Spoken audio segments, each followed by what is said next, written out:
একটু সাউর গুহায় যাইতে হবে, যাইবে? অনেক রাত হয়ে গেছে, যাইবে? আচ্ছা, আমার সভাপতি আসতেছে, সুন্দর কণ্ঠে আপনাদেরকে কথা শোনাবে। আমি খুব কষ্টে আছি আজকে, তাও শোনায় আসা পর্যন্ত। সুর গুহার ভেতরে কে? নবী আর সুর না, সাউর, সাউর, নবী আর আবু বকর। আচ্ছা, গুহার ভেতরে পরে ঢুকেন, চলেন আগে গুহার মুখটাকে একটু বন্ধ করে আসি। আপনারা তো কত ওয়াজ শুনেন, আজকে ওয়াজের পরীক্ষা হয়, ইন্টারভিউ, এবং সঠিক উত্তরদাতা এই লুৎফাবাদ মাদ্রাসার পক্ষ থেকে সঠিক উত্তরদাতাকে পুরস্কার দেওয়া হবে ইনশাআল্লাহ। মাদ্রাসাওয়ালা আসেনি কেউ? আমরা বয় দিয়ে গেছে, চা খাই খা তোরা চা, আমরা আইতেছি। আচ্ছা, না দিলে হুজুর দিব, সঠিক উত্তরদাতার পুরস্কার দিব, দিবে ইনশাআল্লাহ। বলেন তো, গুহার মুখে কে কে বাসা বানাইছে? পরীক্ষা হইতেছে, ওয়াজের পরীক্ষা। কত ওয়াজ শুনছেন? মাফরসা, কবুতর, মাশাআল্লাহ, ওয়াজ তো মনে আছে, দেখা যায়, কিন্তু পুরস্কার এই জায়গায় না, পুরস্কার পরে। বলেন তো, কবুতর ডিম পারছিল কয়টা? এটা যে সঠিক উত্তর দিতে পারবে তারে হুজুর পুরস্কার দিবে ইনশাআল্লাহ। পারে নাই? কবুতরে 3 দিন আছিল, একটা ডিম পারে নাই। কোন জাতের কবুতর? 2টা, 3টা, একটাও পারে নাই। হুজুর, হুজুরে পারে নাই। আয় আল্লাহ। ও দোস্ত, কোন কোন আশিকে রাসূল মনে মনে চিন্তা করবে, আরে এটা কোন ওয়াহাবি মৌলবী আইছে রে, নবীর সাথে সংশ্লিষ্ট একটা গল্প নিয়ে দেখি তামাশা করতেছে। হ্যাঁ দোস্ত, আমি তামাশাই করতেছি। কেন? কারণ মুহাদ্দিসরা বলেছেন কবুতরের গল্পটা পুরাই জাল, বানোয়াট, মিথ্যা কাহিনী, এর কোনো সত্যতা নেই। এবার পুরস্কার নিবিনি? পুরস্কার লয়ে যায়।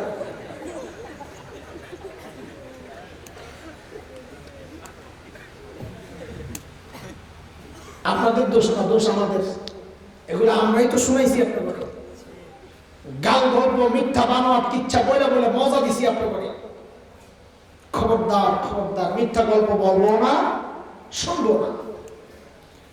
যাই হোক, মাকড়সার জালের ব্যাপারটাও কোন কোন মুহাদ্দিস বলেছেন মিথ্যা, তবে অনেক মুহাদ্দিস বলেছেন না, মিথ্যা না, তবে দুর্বল।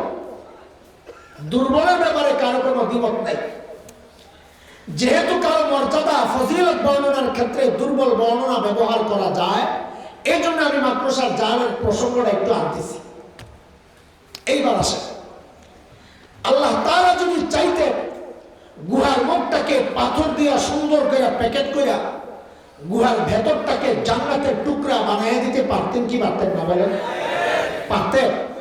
এই যুবকরা, খুব মনোযোগ দিয়ে কথাটা শোনো। আল্লাহ কি তা করেছেন? করেছেন?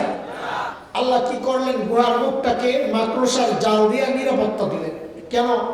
মাকড়সার জাল বুঝে অনেক শক্তিশালী, এটা ছিদ্র করে, ছিন্ন করে কাফেররা ভেতরে ঢুকতে পারবে না, সেজন্য না। হালকা?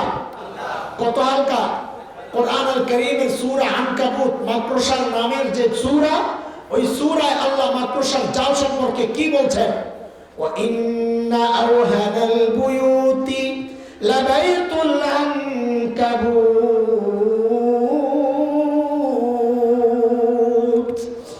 জগতের সবচেয়ে দুর্বল ঘরের নাম হচ্ছে মাকড়সা। তাইলে দুর্বল ঘর দিয়ে আল্লাহ নবী আর আবু বকরের নিরাপত্তা ব্যবস্থা কেন করলেন?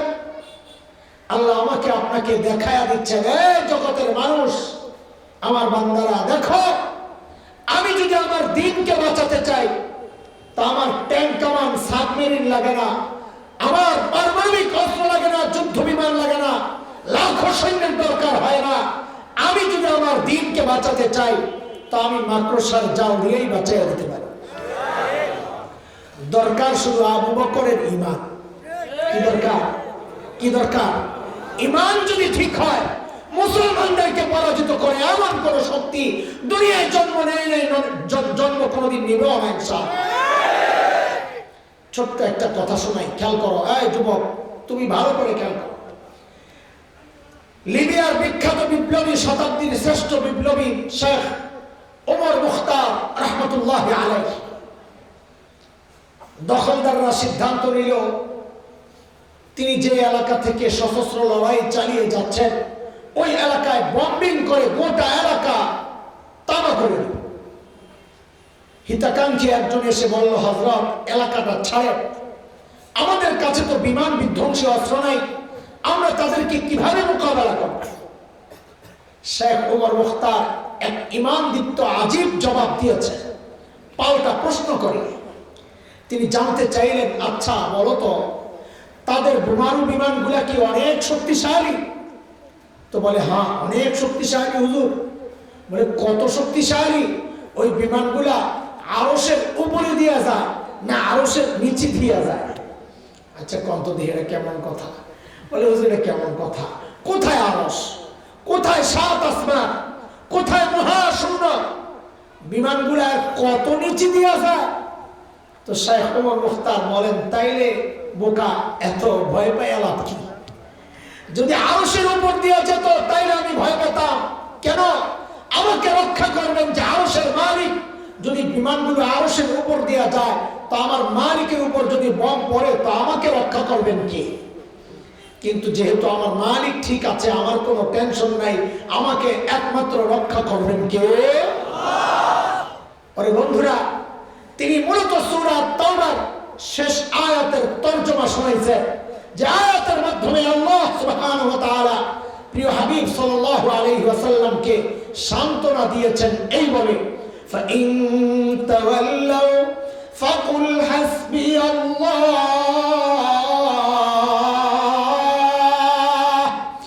লা ইলাহা ইল্লা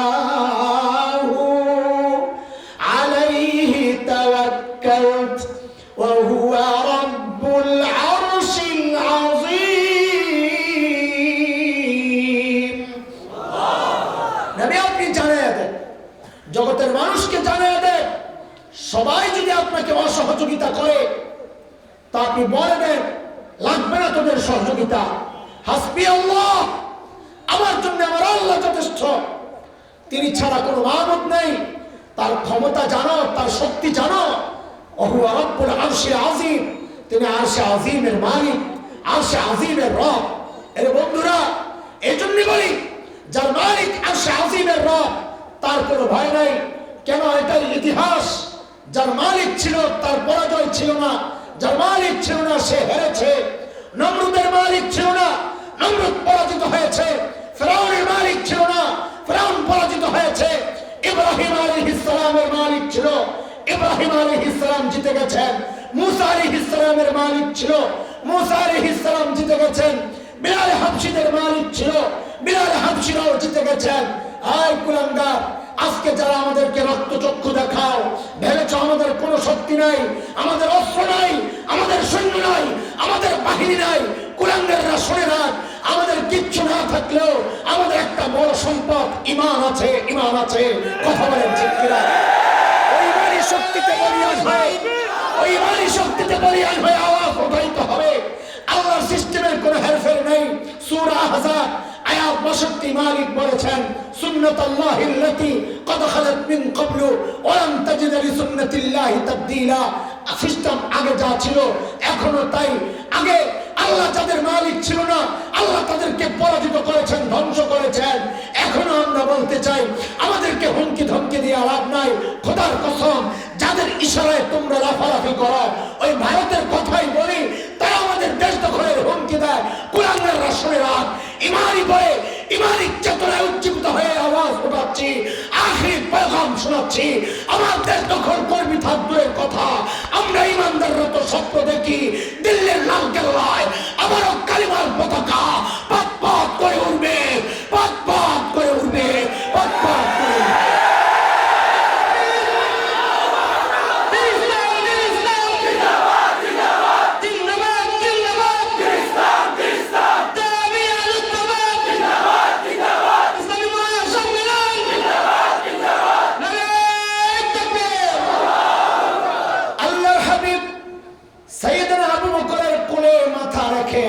করতেছিলেন, ঘুম থেকে উঠে দেখেন আবু বকরের চেহারার মধ্যে চিন্তার ছাপ।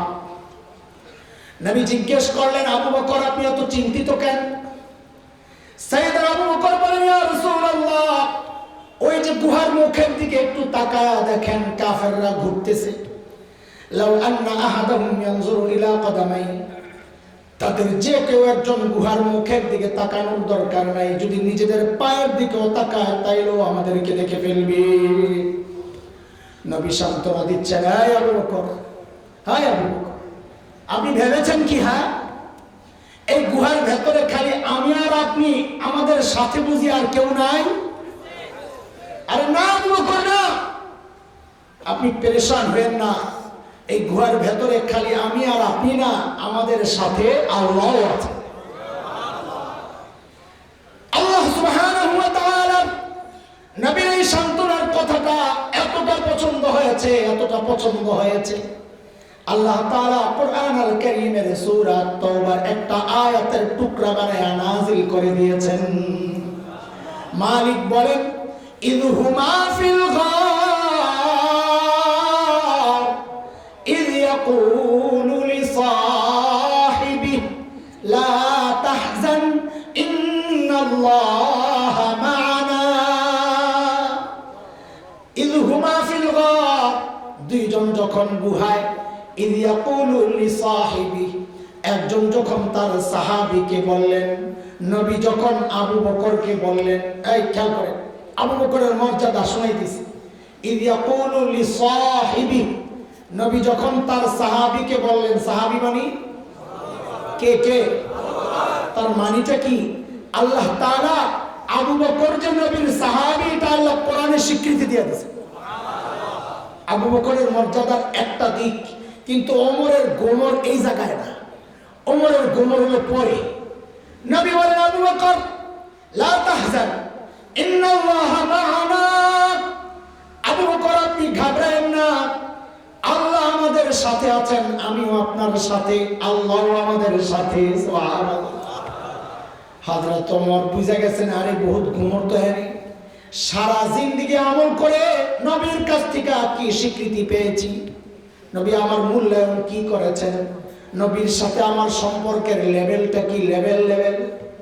আল্লাহর হাবিব ওমর সম্পর্কে বলেছেন, লাউ কানা বাদি নবিয়্যুন লাকানা ওমর, আমার পরে যদি কেউ নবী হতো ওমর হতো।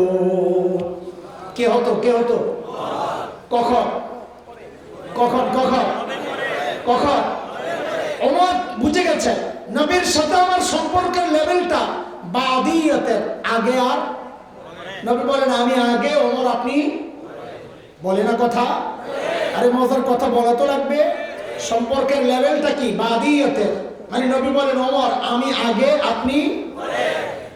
ওমর বুঝে গেছেন, আরে সারা জিন্দেগি আমল করে পাইলাম বাদিয়তের লেভেল, আগে আর পরের মর্যাদা।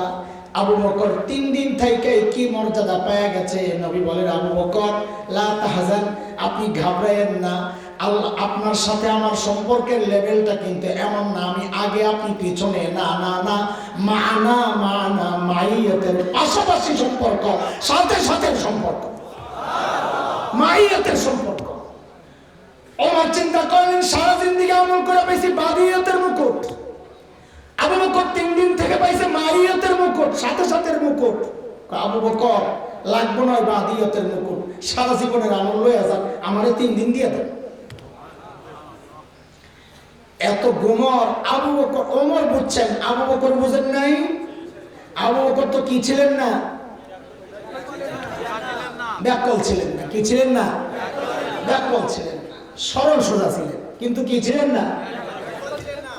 হায় রে, আবু বকর কি জবাব দিলেন? আজ থেকে 12-13 বছর আগে হবে। আমাদের হাকিমুল ইসলাম কারি তৈয়ব রহমতুল্লাহ আলাইহ একটা লেখায় আবু বকরের এই জবাবটা পেয়ে আল্লাহ, আল্লাহকে সাক্ষী রেখে বলছে, আমি সাথে সাথে কেঁদে ফেলছি। আরে কি মানুষ আবু বকর, কি মানুষ আবু বকর। ওমর যখন বললেন, আবু বকর 3 দিন দিয়ে দেন, সারা জীবন লয়ে যান, তা আবু বকর বলে, ভাই ওমর বলেন কি আপনি? আরে বলেন কি, এই 3 দিন যদি আপনারে দিয়ে দেয় তো আমার জীবনে আর থাকে কি? আমার পুঁজি তো 3 দিন, জীবনে তার কিছু করতে পারি নাই। বকর বলে জীবনে কিছু করতে পারে নাই। আরে আবু বকর দ্বীনের জন্য কি করেন নাই, নবীর জন্য কি করেন নাই? হিজরতের রাতে নবী আলাইহিস সালাম যায় খালি একটা টোকা মারছেন দরজায়, সাথে সাথে দরজা খুলে গেছে। নবী বলেন আবু বকর আপনি ঘুমান নাই? তা আবু বকর বলেন ইয়া রাসূলুল্লাহ, ওই যে 6 মাস আগে বলেছিলেন আবু বকর দেশ ছাড়তে হইতে পারে, আপনিও সাথে থাকবেন, হিজরত করব, হুকুম আসলে। ইয়া রাসূলুল্লাহ, সেই দিন থেকে আজ পর্যন্ত এই পিঠকে কোনোদিন বিছানার সাথে লাগাইনি। তাইলে ঘুমান নাই? বলে ঘুমাইছি। এই